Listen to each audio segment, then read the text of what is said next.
Iminungkahi ni Senador Pampilo Ping Lacson ng isang mekanismo na magpapahintulot sa mga senador na nakadetene kaugnay ng flood control scandals na magampanan ang kanilang tungkulin sa panahon ng paglilitis upang makatulong na matiyak ang sapat na partisipasyon ng mga senator judges sa impeachment trial ni Vice President Sara Duterte. Ayon kay Senador Lacson, bagamat pareho ang komposisyon ng impeachment court at Senado, maaring ang detentions at preventive suspension ng mga senador kaugnay ng usapin sa flood control ay sumasaklaw lamang sa kanilang tungkulin bilang mga mambabatas dahil magkaibang entidad ang impeachment court at ang Senado.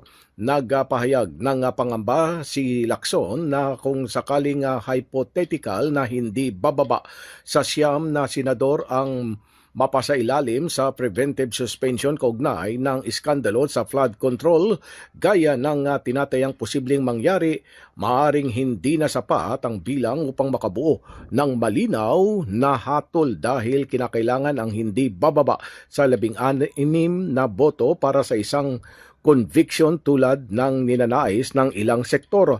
Paliwanag pa ni Lacson na paano anya kung nakulong ang 9 na senador at naiwan ang sa Senado ang 15. Paano umano kung magkaroon ng maliwanag na desisyon para convict o kaya ma-acquit? Ibig sabihin ba anya noon ay automatikong acquitted dahil 15 senador lang ang bumoto? Para kay Lacson ay hindi anya ito pupwede.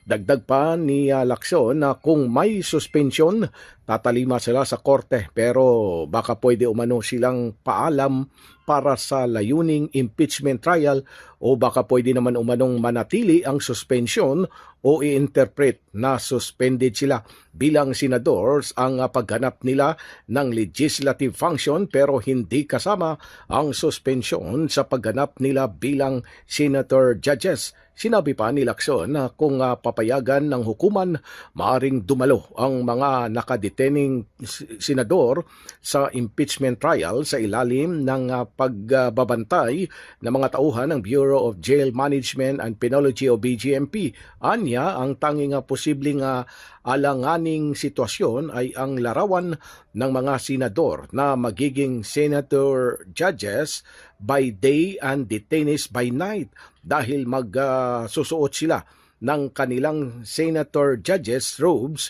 habang may paglilitis at babalik naman sa kanilang uniforme bilang person deprived of liberties o PDL matapos ang sesyon para sa araw na yun. Isa pang opsyon anya ay ipagpaliban ang impeachment trial hanggang sa matapos ang 90 araw na preventive suspension. Samantala, ibinasura ni Lacson bilang isang devious ang pahiwatig ni Cayetano na maaring subukan ng mayorya na ibaba sa 12 ang kinakailangan bilang ng boto para sa hatol na pagkakasala o pagpapawalang sala kay Vice President Sara Duterte. Git pa ni Lacson na para sa kanya, susundin niya ang probisyon ng konstitusyon na nagsasaad na kinakailangan ang boto ng 2/3 ng lahat ng miyembro o 16 na senator judges upang magkaroon ng hatol na pagkakasala. Pilipinas, mula sa Senado, Silvestre Rambolabay, Radyo Kayumanggi.